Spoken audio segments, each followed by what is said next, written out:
The Arkham games have been a thing for many, many years, and with any franchise comes the inevitability of theories. A lot of theories. The Arkham games have a lot of theories. Some that make sense, like most of these will, but some are just straight up batcrap insane and pretty funny, honestly. I have compiled 10 theories to discuss about the Arkham games, and let's just start with the first one here.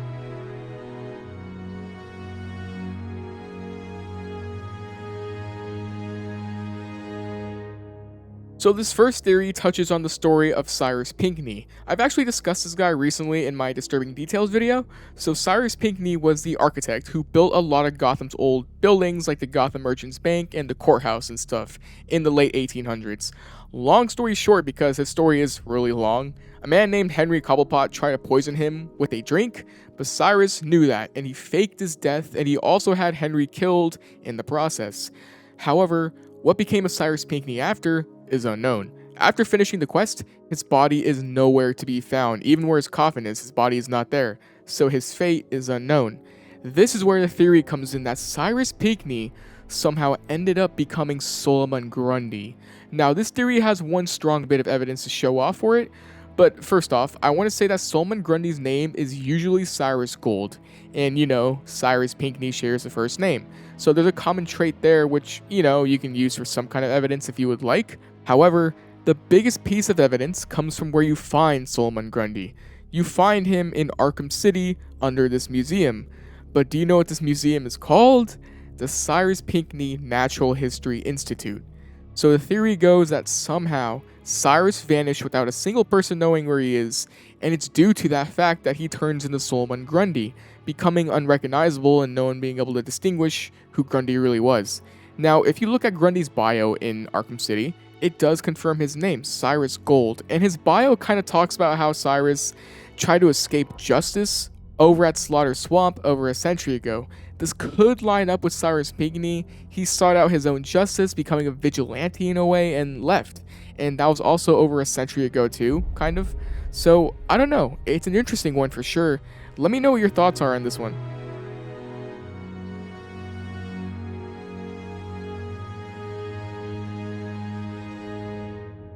Now, this theory here is debunked now for obvious reasons once I explain it, but there was this theory going around before Arkham Knight came out that the Arkham Knight was actually supposed to be a cloned Bruce Wayne. So the theory goes like this. At some point during the events of Arkham City, the DC company known as Cadmus gets their hands on Batman's DNA, and is now able to somehow clone a malicious, sinister version of Bruce, perhaps one that hates himself, and becomes the Arkham Knight to fight against his original self. The evidence comes from Arkham City. In the game and Harley Quinn's Revenge DLC, you can find a sign for Cadmus Labs. Cadmus Labs in the comics is a company that pretty much does this. They clone or make these genetic copies of superheroes, like they made Superboy in the comics. Cadmus is just really random to put here as an Easter egg, right? Like, I think it's really random. So, the idea went like Batman being cloned in combination with his infected Joker disease, perhaps made this cloned version of Bruce, and this cloned version of Bruce is a hateful and vengeful and twisted one that wanted to kill his original self. Maybe the clone version hates himself in the actual Batman and wants to kill him. I don't know. The motive would be kind of weird to explain, I think, but it is one of the theories prior to the game's release that I thought was kind of cool and really interesting. It would have been way less obvious than Jason Todd, that's for sure, but yeah, let's move on to the next theory here.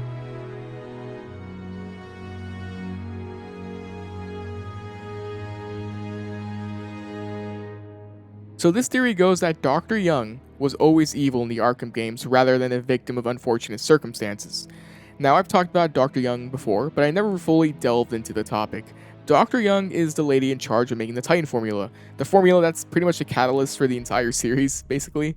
Now, according to the Arkham Wiki, Titan was originally conceived by her as a way to have weaker patients survive more strenuous treatments, but over the course of the games, the Titan was used for nothing but bad things. In the Matter of Family DLC, Dr. Young had her Titan used on a sick daughter named Katie, and she was forced to pull the plug by the Joker, which got that little girl killed. Now, it's obvious here Joker and Harley kind of forced her to do this, but it's something to note. In Arkham Asylum, however, we see that she uses Bane as a test subject to test the Titan, and we can clearly see that Bane is in great pain and being used against his will. He's being tortured. Bane refers to her as Bruja, which means witch. That kind of leads me to think that maybe she didn't show any kind of remorse when testing this stuff on Bane, which makes me think there is a bit of malice in her. Ultimately, she dies though, and we never get to see the Titan be used for anything good. Keep in mind, Matter Family took place years before Arkham Asylum. She had a ton of time to research Titan and to kind of perfect it, but the entire time it's just used for evil things. It is more on the side, maybe, that she was being forced the entire time by Joker to use the Titan in these evil ways, but it's entirely possible she had other motives with the Titan. Perhaps some that are really malicious, some that are really evil, but let me know what you think on this one.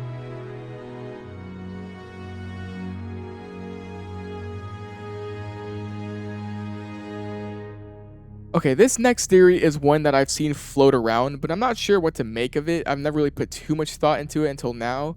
But there is a theory that in the Arkham games, Batman has a third identity that even he himself doesn't know about. And in this third identity, he sometimes helps villains and it gives the villain clues to the Batman, which is why the villains are sometimes steps ahead of him at points in the game. But it's also how Batman can beat them easily since he'll subconsciously know their tricks. Some of the evidence I was able to kind of put together was that when Joker's blood infected Batman, he did things like put a lethal cannon on the Batmobile.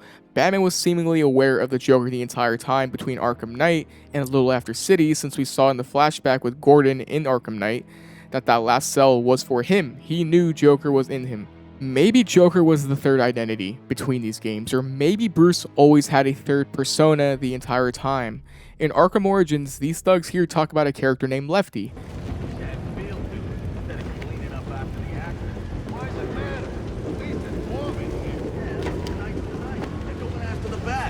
Bat? What, you serious? I thought he was like a urban myth. Oh, he's real enough. Just ask Mickey. Mickey? You know, Lefty. Lefty? Oh, Lefty. This is a reference to Lefty Knox, one of the identities used by Batman to go into the criminal world. What if this is an unknown identity to Bruce, and he's been doing things like this the entire time? It's an interesting theory because it delves more into the fact that Bruce truly is someone that's crazy. Even Oracle thought that may be a possibility with Batman's psyche, as she suggested something similar in the Hush side mission in Arkham City. But yeah, it is an interesting theory. I don't know if it holds too much ground or evidence, but it is really interesting to think about. And let me know what you think of this one too.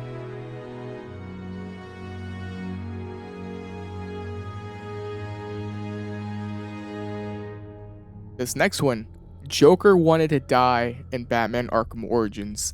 This is a theory that I think makes a lot of sense. Joker did not plan to survive the events of Arkham Origins. I think Joker merely wanted to kill Batman for revenge, and then after, end his life. The reason being is that the Joker story here that we see is a classic one he has where he goes to Ace Chemicals and he falls into a vat of acid and becomes Joker. Batman was seemingly there that night, as that's what the scene suggested. Joker wanted to get revenge on Batman by hiring these assassins and killing him, after which Joker was planning to die himself. If you notice during the hotel mission, when Bane shoots a rocket at Joker, he pretty much accepts it and doesn't try to fight back. And after Batman saves him when he's falling, Joker seemed kind of pissed, and he asks Batman why he'd do that, as if Joker wanted to die. And at the very end of the scene, Joker again tries to shoot himself. He says the guys he shot deserve death just like him, and he points the gun to his head, but Batman stops him before he can pull the trigger. Joker was suicidal the entire time in this game, and he had no purpose until Batman gave him said purpose, which is where the Joker obsession with Batman comes from in this game. Joker's life went from rock bottom to just straight up bedrock. I don't know. Or maybe he didn't want to die. Maybe he would have kept being the clown prince of crime after Batman died, but that wouldn't make much sense to me. The evidence points to the fact that he planned to die after killing Batman, and I think that's an interesting theory. Gives Joker a little bit more character in the game. But let's just move on with the next theory.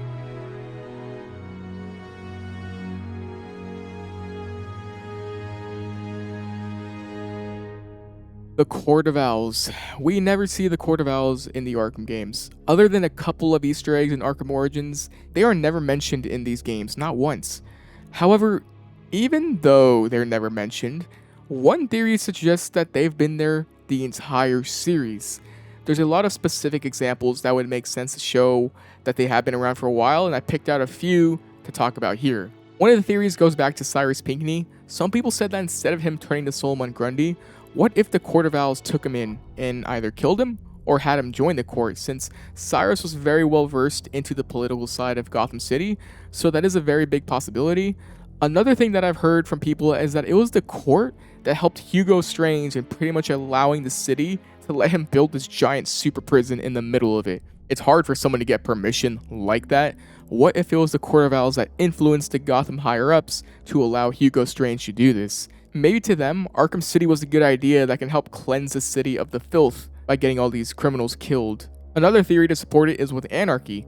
Anarchy is nowhere to be seen in Arkham Knight. In fact, in the game, they make that apparent. Thugs in the overworld ask where Anarchy is, since he would love the chaos in Gotham. There's Anarchy symbols all around the city, and even at the section in the Villain's Vault with Anarchy, Aaron Cash is unclear of what happened to him and thinks the government took him.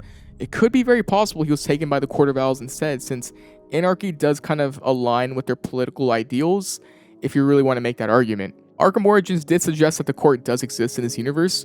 Would they simply let things like Arkham City just happen without any influence, or even the chaos ensued in Arkham Knight? Will they just take a step back and let that happen? I don't think so. If they do exist, I could see them having some sort of influence over these kind of choices. We may never know, but it is something to take note of, and who knows, maybe Rocksteady's next game will feature the Court of Owls.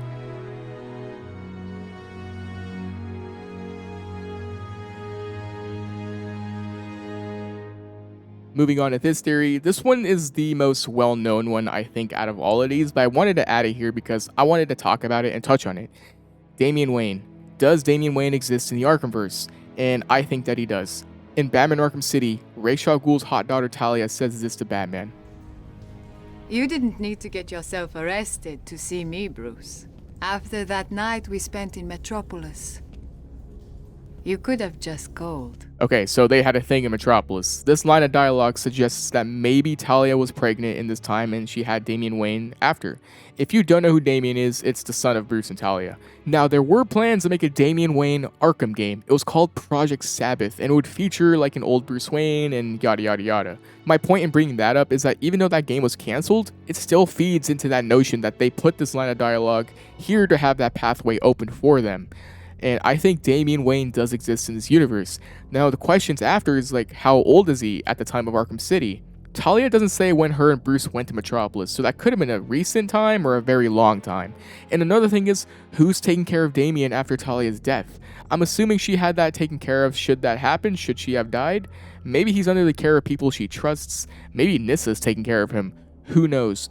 But with the cancelled Damian Wayne game, coupled with that line here, I think Damian Wayne does exist in the Arkhamverse. Maybe Ra's al Ghul doesn't know about him. Talia might think that he's too dangerous, or maybe she doesn't. She seemed to be close with her father in Arkham City. There's so many questions, but the theory here is that Damian Wayne does exist in the Arkhamverse. We have yet to see him. Hopefully one day we get answers.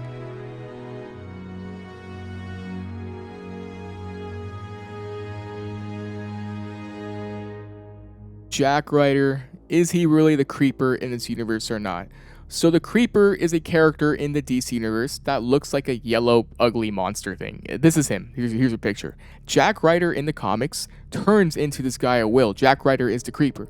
The Creeper has this manic personality, but he's usually on the side of good, to the point where Batman is kind of his ally. However, is Jack Ryder the Creeper in the Arkhamverse? I think that he is, but let's break down the evidence. In Arkham Asylum, Jack Ryder's bio does say that he can turn into the Creeper at will. However, something to note is that the Arkham Asylum bios are established at this point to not really be canon, considering they're just generic comic book bios. Like, there's a Hush bio here when he shouldn't be here, for example.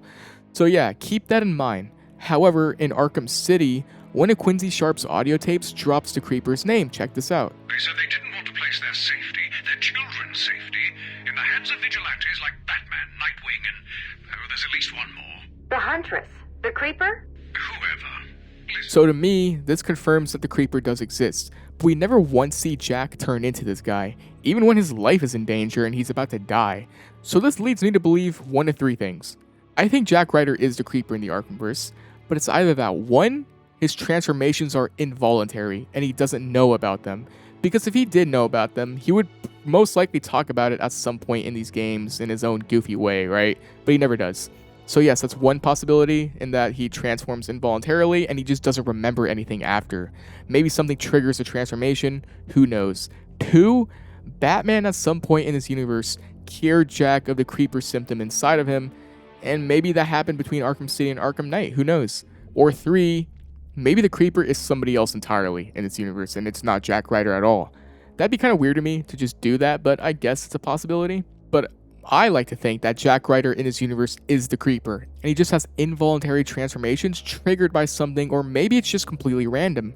And Batman, I think for sure would know about it, but he doesn't tell Jack, so he's not afraid or anything. I don't know. Maybe a future game could answer this for us, but yes, to make it clear, my theory here is that Jack Ryder is the creeper, but the transformations are involuntary, and he doesn't know about the transformations, and he doesn't even know himself that he's a creeper. I think that's pretty interesting. Let me know what you think.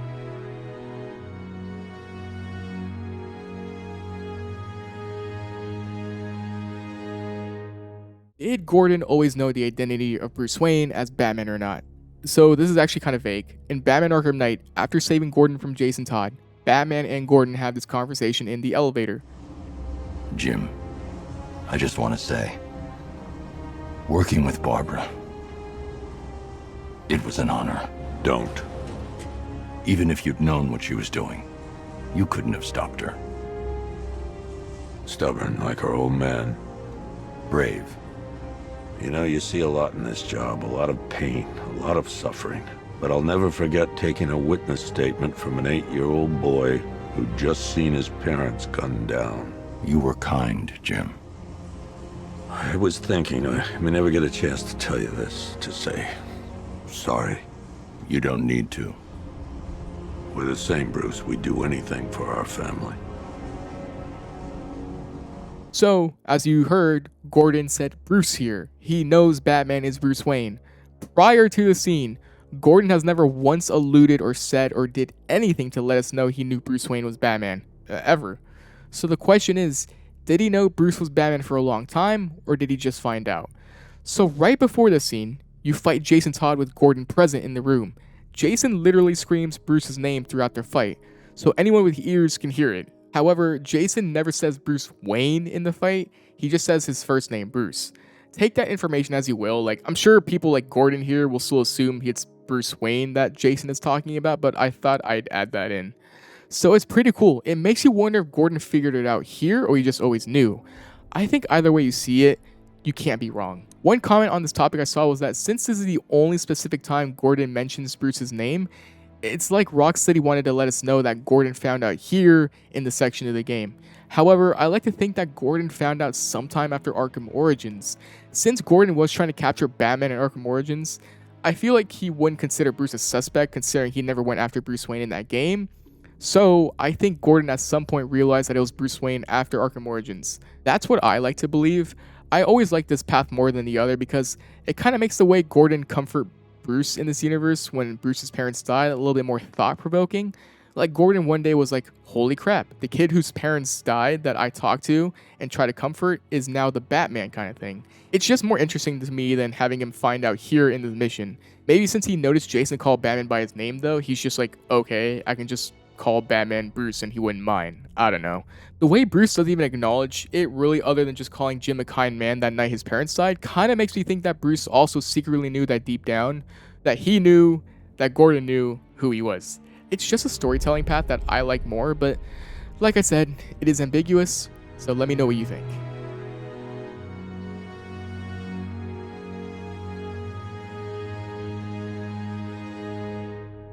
Okay, I saved the best theory for last. You were waiting on this one because of the thumbnail. I think I'm going to make this a thumbnail. I don't know. The theory is that Five Nights at Freddy's is in the same universe as Arkham. Now, I know what you're thinking. This is really stupid.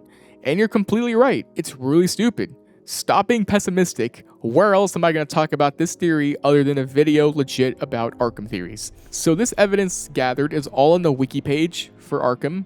I don't play the FNAF games ever, so thankfully the site lists all the evidence, making it clear, making my research easier. So let's explain why people think the FNAF world and the Arkham world are one universe. Okay, so there's a lot of evidence listed on this website. Holy damn. Okay, so first off, William Afton may have been inspired by the mechanical guardians in Wonder City of the late 19th century, since the guardians in Arkham City were really technologically advanced. And William Afton, with his animatronics, is also very technologically advanced, that Okay. Okay, sure. Very, very interesting. I agree, actually. I concur. Let's move on. The next bit of evidence is that Ra's al Ghul could be behind the revival of Fazbear Entertainment after Pizzeria Simulator due to wanting to find more remnants in his quest for immortality. Since, Batman destroyed the last remaining Lazarus in the Arkham Knight side mission, this would assume the ending where Batman cures Ra's is canon. And it's possible that Ra's al Ghul used Mr. Burroughs, who's the chairman of Fazbear Entertainment, as a pawn, similar to how he used Hugo Strange in Arkham City.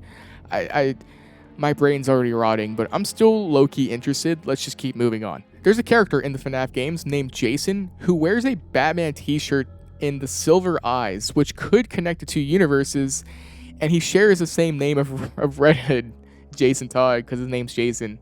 That makes complete sense to me. Like, I'm almost convinced. Let's keep going. Michael in the FNAF games, as a character in FNAF games, I guess, draws a superhero in his logbook that shoots lasers, which could reference Superman, who exists in the Arkham series and also has the ability to shoot lasers. Yes, indubitably, yes, indubitably, yes. In Dittophobia, the FNAF game, I'm guessing it's a FNAF game, Rory gets induced with a hallucinogenic gas, which makes him see nightmare animatronics. This could be the same gas from the Arkham games, like Scarecrow's fear gas. That makes a lot of sense. You know what? That doesn't make yeah, I agree. Next point here is that William Afton could have helped fund the Arkham Knight's militia in exchange for said fear gas from Scarecrow.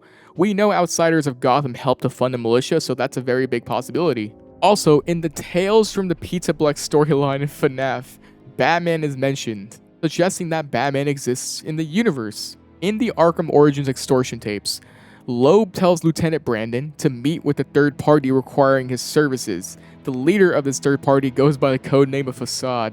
This could be William Afton, as he's known for his facades. Montgomery Gator from FNAF, I'm guessing that's an animatronic, is inspired by Killer Croc.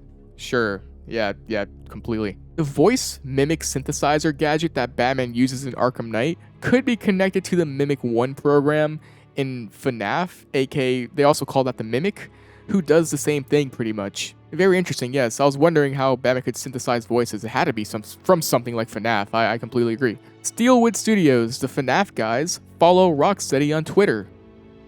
Compelling. That's very compelling. Gotham City is set in New Jersey, while the FNAF games take place in Utah, which is why Batman doesn't interfere with the FNAF events since they're different locations. And I'm pretty much sold. Yeah, I mean, that makes sense. Why would Batman go to Utah? And finally, in the Ruined FNAF DLC, Cassie comes across a small lake under the Pizzaplex which has similar colors to the Lazarus Pit, which could be the new pit Ra's is trying to create. I am enlightened. Very compelling arguments. However, there is a problem list on the website that does make it imply that this theory might be false. One of the problems listed is that there's just no way this is real, nor Scott's original intention for the story. However, you know what? Anything's possible. I'm just going to say they do exist in the same universe because who's going to stop me? I like to cause chaos. But yes, my bad if this last theory is just not as compelling as the actual theories here. But I mean, come on. You had to be kind of entertained. Where else am I going to talk about this theory? You know, I was actually, it's very interesting. But those are 10 theories from the Arkham games. Let me know if any are stupid, ones you enjoyed. And I also have a theory page on my Discord. If I gather more theories, I could make another one of these. So just put ones you think are actually plausible there, and I might make a video on it again in the future at some point. But yes, leave a like, subscribe, share, anything like that helps, I guess. But I hope you enjoyed the video, and I will see you on the next video. Stay safe, and peace.